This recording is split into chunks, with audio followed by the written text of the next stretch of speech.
POCO X4 Pro. ನನ್ನ ಪ್ರಕಾರ ಈ ಫೋನ್ ಭಾರತದಲ್ಲಿ 19 ರಿಂದ 20 ಸಾವಿರ ರೂಪಾಯಿ ಲಾಂಚ್ ಆಗುವಂತ ತುಂಬಾ ಸಾಧ್ಯತೆಗಳಿದೆ. ಸೊ ಖಂಡಿತ ನೀವು 20 ಸಾವಿರ ರೂಪಾಯಿ ಒಳಗಡೆ POCO X4 Pro ನ ಕೊಂಡುಕೋಬಹುದಾ? ಇದನ್ನ ನಾನು ಅನ್ಬಾಕ್ಸ್ ಮಾಡ್ತಾ ಇದ್ದೀನಿ ಮತ್ತೆ ಕ್ವಿಕ್ ರಿವ್ಯೂ ಕೂಡ ಮಾಡ್ತಾ ಇದ್ದೀನಿ.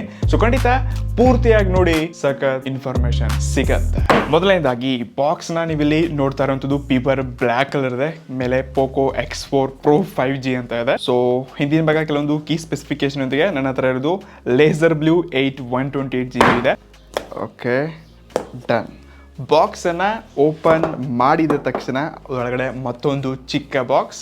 ಸೊ ಇದ್ರ ಒಳಗಡೆ ನಿಮ್ಗೆ ಮೊದಲು ಸಿಮ್ ಎಜೆಕ್ಟರ್, ಮತ್ತೊಂದು ಯೂಸರ್ ಮ್ಯಾನ್ಯಲ್, ಇದರೊಂದಿಗೆ ಟ್ರಾನ್ಸ್ಪರೆಂಟ್ TPU ಕೇಸ್ ಕವರನ್ನು ಕೊಡ್ತಿದ್ದಾರೆ. ಮತ್ತು ನಮ್ಮ ಮೇನ್ ಸ್ಮಾರ್ಟ್ ಫೋನ್ ನೋಡಕ್ ಸಖತ್ತಾಗಿದೆ ಗುರು, ಪ್ರೀಮಿಯಂ ಅಂತ ಅನ್ಸದೆ. ಸದ್ಯಕ್ಕೆ ಇದನ್ನ ಪಕ್ಕ ಕಡೆನ ಇದೆ ಬಿಟ್ಟೆ 67 ವ್ಯಾಟ್ನ ಅಡಾಪ್ಟರ್ ಮತ್ತು ಟೈಪ್ ಸಿ ಕೇಬಲ್. ಸದ್ಯಕ್ಕೆ ಎಲ್ಲ ಸೈಡ್ ಗಿಡನ ನೀವೇನು ಹೇಳಿ, ಅನ್ಬಾಕ್ಸಿಂಗ್ ನಲ್ಲಿ ಈ ಪ್ಲಾಸ್ಟಿಕ್ ಪ್ರೋಗ್ರಾಮ್ ಸ್ವಲ್ಪ ನಮ್ಮನ್ನ ಇನ್ನಷ್ಟು ಎಕ್ಸೈಟ್ಮೆಂಟ್ ಜಾಸ್ತಿ ಹುಡ್ಸತ್ತೆ.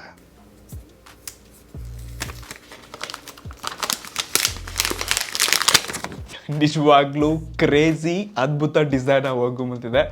ಸೊ ಗ್ಲಾಸಿ ಗುರು, ಹಿಂದಿನ ಭಾಗ ಕಂಪ್ಲೀಟ್ ಎಲ್ಲ ಗ್ಲಾಸ್ನ ಕೊಡ್ತಾ ಇದ್ದಾರೆ ಮತ್ತು ಸೈಡ್ ಎಜಸ್ ಎಲ್ಲ ಫೈಬರ್ನ ಕೊಡ್ತಿದ್ದಾರೆ. ಸೊ ಕ್ಯಾಮ್ರಾ ಮಾಡೆಲ್ಸ್ ಮಾತ್ರ ಅಲ್ಟಿಮೇಟ್ ಆಗಿದೆ ಗುರು. ಸೊ ತುಂಬ ಪ್ರೀಮಿಯಂ ಫ್ಲಾಗ್ಶಿಪ್ ಫೋನ್ ಡಿಸೈನ್ ತರಾನೇ ಕಾಣಿಸ್ತಾ ಇದೆ. ರೈಟ್ ಸೈಡ್ಗೆ ವಾಲಿರ್ಬೇಕು ಕೀಸ್ ಮತ್ತು ಲಾಕ್ ಕೀನ ನೋಡ್ತಾ ಇದ್ವಿ. ಬಾಟಮ್ ಅಲ್ಲಿ ಸ್ಪೀಕರ್, ಸಿ ಪೋರ್ಟ್ ಮತ್ತು ಹೈಬ್ರಿಡ್ ಸ್ಲಾಟ್ ಅನ್ನ ಕೊಡ್ತಿದ್ದಾರೆ. ಮೇಲಿನ ಭಾಗ 3.5mm jack, speaker, IR blaster ಮತ್ತು ಮೈಕ್ ಇದೆ. ಟ್ರಸ್ಟ್ ಮೀ, ಇರುವಂತ ಲುಕ್ಸ್ ಮತ್ತು ಇನ್ ಹ್ಯಾಂಡ್ ಫೀಲ್ ತುಂಬಾ ಪ್ರೀಮಿಯಂ ಅಂತ ಅನ್ಸುತ್ತೆ.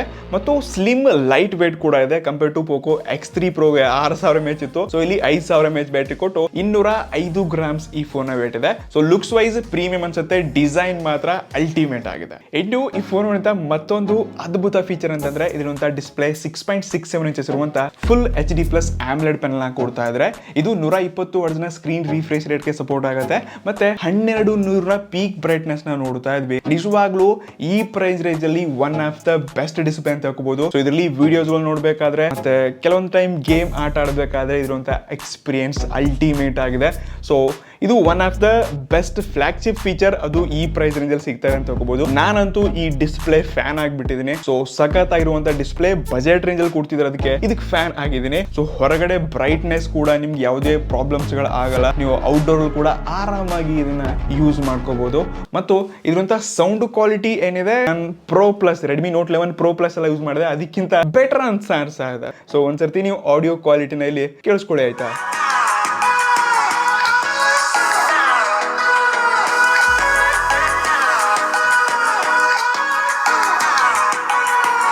ಇಷ್ಟೇ ಅಲ್ಲದೆ ಗೋರಿಲ್ಲಾ ಗ್ಲಾಸ್ 5 ಪ್ರೊಟೆಕ್ಷನ್ ಕೊಡ್ತಿದ್ದಾರೆ. ಒಂದು ಒಳ್ಳೆ ಫೀಚರ್ ಇದೆ.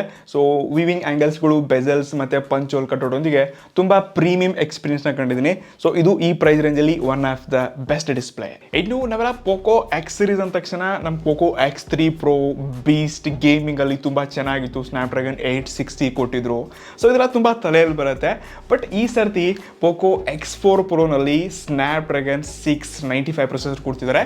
ಸೊ ಖಂಡಿತ ಅದಕ್ಕೆ ಇದನ್ನ ಕಂಪೇರ್ ಮಾಡಿದ್ವಿ ಅಂತಂದ್ರೆ ಇದೊಂದು ಲೈಕ್ ಸ್ವಲ್ಪ ಡೌನ್ ಗ್ರೇಡ್ ಮಾಡಿ ಇದನ್ನ ಲಾಂಚ್ ಮಾಡಿದ್ರೆ ಅಂತ ಹೋಗ್ಬೋದು. ಸೊ ಇದು ಕೂಡ 6nm ಚಿಪ್ಸೆಟ್ ಆಗಿದೆ. ಇಷ್ಟೇ ಅಲ್ಲದೆ 12 5G ಬ್ಯಾಂಡ್ಸ್ನ ಕೊಡ್ತಿದ್ದಾರೆ.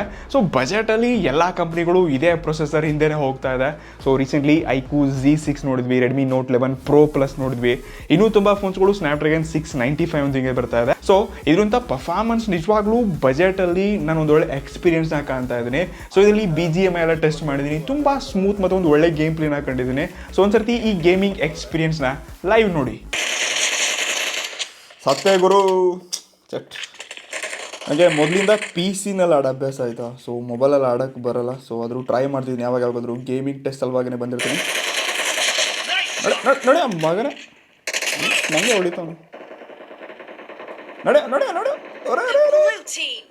ಕ್ರೇಜಿ. ನಮ್ಮ ಟೀಮ್ ಅವನು ಬ್ಯಾಕಪ್ ಕೊಟ್ಟ, ಅದಕ್ಕೆ ಉಳ್ಕೊಂಡೆ ಗುರು.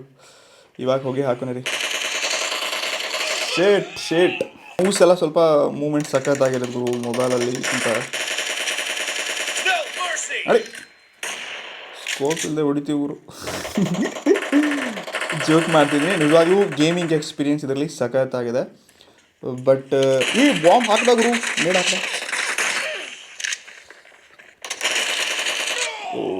ಸ್ವಲ್ಪ ಅದರಲ್ಲಿ ಮಿಸ್ ಆಯಿತು. Head shot ಬಿಡ್ತೀವ. ಸ್ನ್ಯಾಪ್ಡ್ರ್ಯಾಗನ್ 695 ನಿಜವಾಗ್ಲೂ ಸ್ಮೂತ್ ಆಗಿದೆ. ಬುಲೆಟ್ ನೋಡಿ ಅವನ ಕಾಣಿಸ್ತಾನೆ ಇಲ್ಲ ಅವ್ನಿಗೆ. ಓಲಿ ಶೀಟ್, ಅವ್ನು ಯಾರೋ ಬೇರೆ ಬಂದಾಗರು. ಎಲ್ಲಿದ್ದಾರೆ ಮಕ್ಕಳು ಇವರು? ಬರ್ತಾನಿಲ್ಲ ಮುಂದೆ. ನೋಡಿ ನಡೆಯೋ ಮಗನೇ.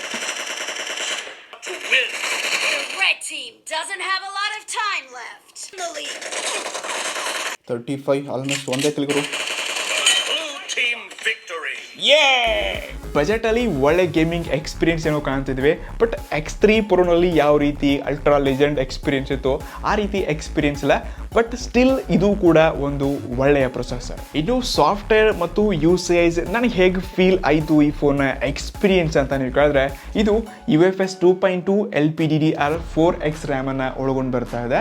ಇಷ್ಟೇ ಅಲ್ಲದೆ MIUI 13 ಕೊಡ್ತಿದ್ದಾರೆ. ಬಟ್ ಇಲ್ಲಿ out of the box Android 11 ಇದೆ. ಸೊ ಅಟ್ಲೀಸ್ಟ್ 12 ಆದರೂ ಸ್ಟಾರ್ಟಿಂಗಲ್ಲಿ ಸಿಗಬೇಕಾಗಿತ್ತು ಪೋಕೋನಲ್ಲಿ ಅಂತ ಅನ್ಕೋತೀನಿ.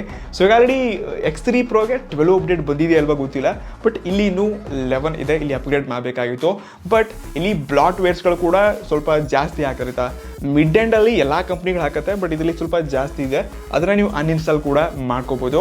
Over all experience Poco launcher ಮತ್ತು MIUI 13 ಅಂತೂ ನಿಮ್ಗೆ ಆಲ್ರೆಡಿ ಯೂಸ್ ಮಾಡಿದ್ರೆ ಗೊತ್ತು. ಸೊ ಚೆನ್ನಾಗಿರುವಂಥ ಎಕ್ಸ್ಪೀರಿಯನ್ಸ್ ಇದೆ ಮತ್ತು ಆ್ಯಪ್ ಓಪನಿಂಗ್, ಪರ್ಫಾರ್ಮೆನ್ಸ್, ಟಚಸ್ ಎಲ್ಲ ತುಂಬ ಚೆನ್ನಾಗಿದೆ. ಮತ್ತೊಂದು ಕ್ರೇಜಿ ಥಿಂಕಪ್ಪ ಅಂತಂದರೆ ಇದರಂಥ ಫಿಂಗರ್ ಪ್ರಿಂಟ್ ನಿಜವಾಗ್ಲೂ ಕ್ರೇಜಿ ಫಾಸ್ಟಾಗಿ ಕೆಲಸ ಮಾಡುತ್ತೆ. ಜಸ್ಟ್ ಟಚ್ ಮಾಡಿದ್ರೆ ಸಾಕು ಫಟಾಕ್ಸೆ ಕ್ವಿಕ್ ಆಗಿ ಅನ್ಲಾಕ್ ಆಗುತ್ತೆ. ಮತ್ತು ಇದರಲ್ಲಿ 6 128GB ಮತ್ತು 8 128GB ಅಂತ 2-3 ವೇರಿಯಂಟ್ಸ್ಗಳು ಸಿಗುತ್ತೆ. ಸೊ 20,000 ರೂಪಾಯಿ ಒಳಗಡೆ ಲಾಂಚ್ ಆಯ್ತಪ್ಪ ಅಂತಂದರೆ ಬಜೆಟಲ್ಲಿ ಇದೊಂದು ಬೆಸ್ಟ್ ಆಗುತ್ತೆ. ಆದರೂ ಇನ್ನೂ ಇದಿರುವಂಥ ಕೆಲವೊಂದು ಫೀಚರ್ಸ್ಗಳು ನನಗೆ ಅಷ್ಟೊಂದು ಇಂಪ್ರೆಸಿವ್ ಅಂತ ಅನಿಸಲಿಲ್ಲ. ಅದು ಇದಿರುವಂಥ ಕ್ಯಾಮ್ರಾಸ್ 64 ಮೆಗಾಪಿಕ್ಸೆಲ್ ಪ್ಲಸ್ 8 ಮೆಗಾಪಿಕ್ಸೆಲ್ ಮತ್ತು 2 ಮೆಗಾಪಿಕ್ಸೆಲ್ನ ಟ್ರಿಪಲ್ ರಿಯರ್ ಕ್ಯಾಮ್ರಾ ಸೆಟಪ್ಪನ್ನು ಕೊಡ್ತಿದ್ದಾರೆ. ಸೊ ನಾನು ತುಂಬ ಡಿಫ್ರೆಂಟ್ ಕಂಡೀಷನ್ಸ್ನಲ್ಲಿ ಈ ಕ್ಯಾಮ್ರಾನ ಟೆಸ್ಟ್ ಮಾಡಿದ್ದೀನಿ ಆಯಿತಾ. ತುಂಬ ಫೋಟೋಸ್ಗಳನ್ನ ತೆಗೆದಿದ್ದೀನಿ. ನೀವು ಸ್ಕ್ರೀನ್ ಮೇಲೆ ಕೆಲವೊಂದು ಫೋಟೋಸ್ಗಳನ್ನ ನೋಡ್ತಾ ಇರ್ಬೋದು. ಸೊ ಇಲ್ಲಿ ಗ್ರೀನ್ ಎಲೆಗಳಾಗಿರಲಿ ಮತ್ತು ಔಟ್ಡೋರಲ್ಲಿ ನ್ಯಾಚುರಲ್ ಏನು ಫೋಟೋಸ್ಗಳನ್ನ ತೆಗೆದಿದ್ದೀನಿ. ಸೊ ಗಿಡ ಹೂ ಬಳ್ಳಿ ಏನಿದೆ ಇಲ್ಲಿ ಕಲರ್ಸ್ಗಳನ್ನ ಸ್ವಲ್ಪ ಜಾಸ್ತಿ ಓವರ್ ಸ್ಯಾಚುರೇಟೆಡ್ ಅಂತ ಅನಿಸುತ್ತೆ. ಬಟ್ ಕ್ಲಾರಿಟಿ ನಿಜವಾಗ್ಲೂ ತುಂಬ ಸಖತ್ತಾಗಿದೆ. ಮತ್ತು ಇಮೇಜ್ಗಳನ್ನು ನಾನು ಫೋಟೋ ಕ್ಯಾಪ್ಚರ್ ಮಾಡಿದ ತಕ್ಷಣ ಒಂದು ಫ್ರ್ಯಾಕ್ಷನ್ ಆಫ್ ಸೆಕೆಂಡ್ಸ್ಗಿಂತ ಸ್ವಲ್ಪ ಜಾಸ್ತಿ ಟೈಮ್ ತಗೊಳುತ್ತೆ. ಅರ್ಧ ಸೆಕೆಂಡಲ್ಲಿ ಇಮೇಜ್ ಪ್ರೊಸೆಸ್ ಆಗಿ ಒಳ್ಳೆ ಇಮೇಜ್ ಪ್ರೊಸೆಸಿಂಗ್ನ ಕಾಣ್ತಾ ಇದ್ದೀನಿ. ಇದರತ್ತ ಇಲ್ಲಿ ಕ್ಯಾಮ್ರಾ AI ಅಪ್ಗ್ರೇಡ್ ಆಗಿದೆ. ಇಷ್ಟೇ ಅಲ್ಲದೆ ಯಾವಾಗ ನನ್ನ ಫೇಸ್ ಫೋಟೋಸ್ಗಳು, ನನ್ನ ಸ್ಕಿನ್ ಟೋನ್ ಎಲ್ಲ ನಾನು ಅಬ್ಸರ್ವ್ ಮಾಡ್ತೀನಿ. ಸೊ ಇಲ್ಲಿಯ ಫೋಟೋಸ್ಗಳನ್ನ ನೀವು ಅರ್ಥ ಮಾಡ್ಕೋಬೋದು. ಕೆಲವೊಂದು ಟೈಮ್ ಲೈಕ್ ಸ್ಕಿನ್ ಟೋನ ತುಂಬ ಚೆನ್ನಾಗಿ ಮ್ಯಾನೇಜ್ ಮಾಡತ್ತೈತಾ. ನ್ಯಾಚುರಲ್ ಆಗಿ ಸ್ವಲ್ಪ ಕಲರ್ಸ್ಗಳಲ್ಲಿ ಸ್ವಲ್ಪ ಮಟ್ಟಿಗೆ ಬೂಸ್ಟ್ ಮಾಡಿ ಕ್ಲಾರಿಟಿ ಚೆನ್ನಾಗಿ ಕೊಡುತ್ತೆ. ಬಟ್ ಈ ರೀತಿ ಬಿಸಿಲಿಗೆಲ್ಲ ಅಪೋಸಿಟ್ ನಿಂತ್ಕೊಂಡು ಮೇಲಿಂದ ಫೋಟೋಸ್ಗಳನ್ನ ಕ್ಲಿಕ್ ಮಾಡಿದಾಗ ತುಂಬ ಓವರ್ ಸ್ಯಾಚುರೇಟೆಡ್ ಅಂತ ಅನಿಸುತ್ತೆ. ಬಟ್ ಡೈನಾಮಿಕ್ ರೇಂಜ್ ಮಾತ್ರ ಅಲ್ಟಿಮೇಟ್ ಆಗಿದೆ ಗುರು. ಸಖತ್ ಇಂಪ್ರೂವ್ ಮಾಡಿದ್ದಾರೆ AI-ನಲ್ಲೆಲ್ಲ.